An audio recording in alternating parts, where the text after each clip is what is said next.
Faiblesse, surdité, cécité, la confusion était inévitable. Au sein du peuple, l'ordre de choses voulues par Dieu et qui était, d'après la loi, à la base du service de sa maison, cet ordre divin était complètement ignoré. La lampe de Dieu n'était pas encore éteinte, nous est-il dit. La coutume, évidemment, s'était établie de laisser la lampe s'éteindre, ce qui était au contraire à la parole de Dieu. La parole de Dieu stipulait expressément que cette lampe devait brûler continuellement. Maintenant, personne ne paraît trouver étrange qu'elle s'éteigne. La lampe de Dieu n'était pas encore éteinte. Nous n'avons pas besoin d'aller beaucoup plus loin pour découvrir dans la maison de Dieu d'autres signes de désordre, et combien plus terribles cela, les fils d'Élie par exemple. Ainsi, le service du sanctuaire que l'Épître aux Hébreux appelle l'image et l'ombre des choses célestes ne reflétait plus rien de divin au sein du peuple de Dieu, et n'était plus qu'une grossière déformation de la réalité d'en haut. Ce qui aurait dû, spirituellement parlant, être une exacte représentation de la pensée de Dieu était complètement déchu du rôle élevé que Dieu lui avait assigné. Essayez un peu de mettre ces données-là en parallèle avec les grands chapitres du livre des Chroniques qui nous décrivent l'achèvement du temple et sa dédicace. Voyez la situation au moment où Salomon va présider à cette solennité. Quel contraste, quelle métamorphose. Moralement et spirituellement, quelle distance. La mort a fait place à la vie. Les ténèbres, le désordre, la faiblesse, la honte ont disparu. Tout est lumière maintenant. Tout est ordonné. Tout part et tout parle de puissance et de gloire. Or, c'est là que nous touchons du doigt l'objectif essentiel de la vie de David. Sa carrière est en relation directe avec ces deux ordres de choses. Il est l'instrument de transition qui va faire passer Israël d'un régime à l'autre. Jeune homme, il prend sur lui le lourd héritage de la période d'Élie. Vieillard, il peut léguer à Salomon une situation glorieuse. C'est pour cette tâche-là, à n'en pas douter, qu'il reçoit l'onction. Il suffit d'établir le contraste entre les deux époques pour voir s'éclairer d'un jour nouveau et définitif la vie de David, en général, et son onction en particulier. Au milieu des conditions générales que nous venons d'esquisser, cette femme s'impose à notre attention et nous impressionne par l'intensité de sa douleur.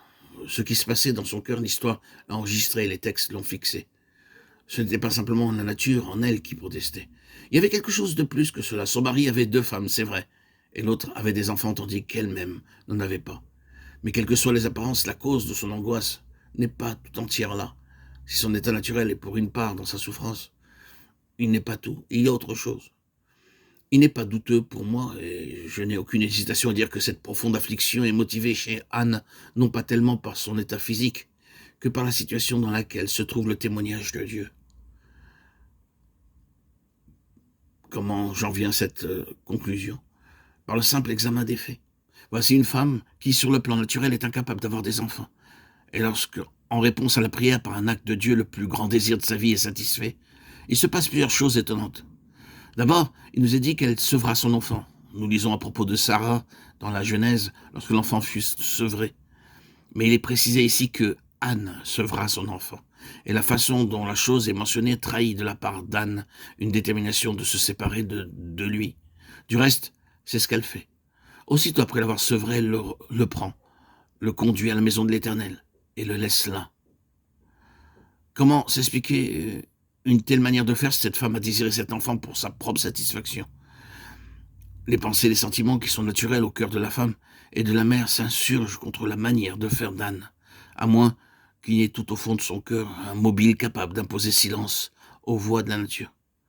Comment, après avoir été méprisée pour sa stérilité, après avoir été pendant si longtemps la risée de tous, après avoir subi tant de sarcasme de la part de ses compagnes, elle a maintenant de quoi répondre victorieusement à ses avanies. Elle peut triompher. Le cri de son cœur a été entendu, l'espoir de toute sa vie est enfin réalisé. Et elle y renoncerait tout aussitôt. On ne peut pas concilier les deux choses à moins de faire intervenir un autre facteur. Et cet autre facteur ne peut être que le souci qu'elle a du témoignage de Dieu. Dans ce fils qui vient de lui être donné par un acte d'en haut, elle entrevoit un avenir plein de promesses, un changement, un renouveau dans la vie spirituelle de son peuple. Il y a eu, dans son épreuve prolongée, quelque chose d'aigu qui l'a rapproché de Dieu et a mûri en elle le sens des intérêts divins. Et maintenant, aussitôt qu'elle peut se séparer de son fils, elle le donne. Ce qui l'y pousse, ce sont les intérêts de Dieu. C'est son désir de voir un changement dans les conditions lamentables qui l'entourent.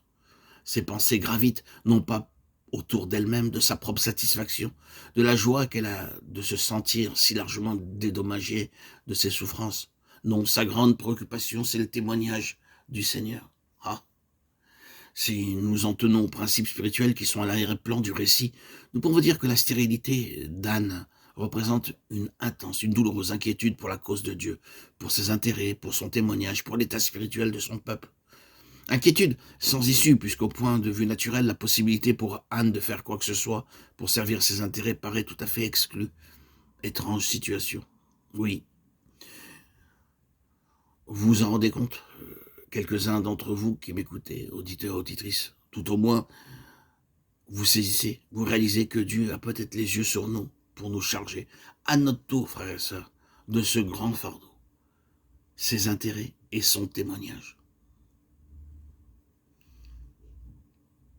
Le Seigneur nous appelle à entrer en communion avec lui et à partager la souffrance, l'angoisse qui l'étreint à cause de la situation spirituelle de son peuple.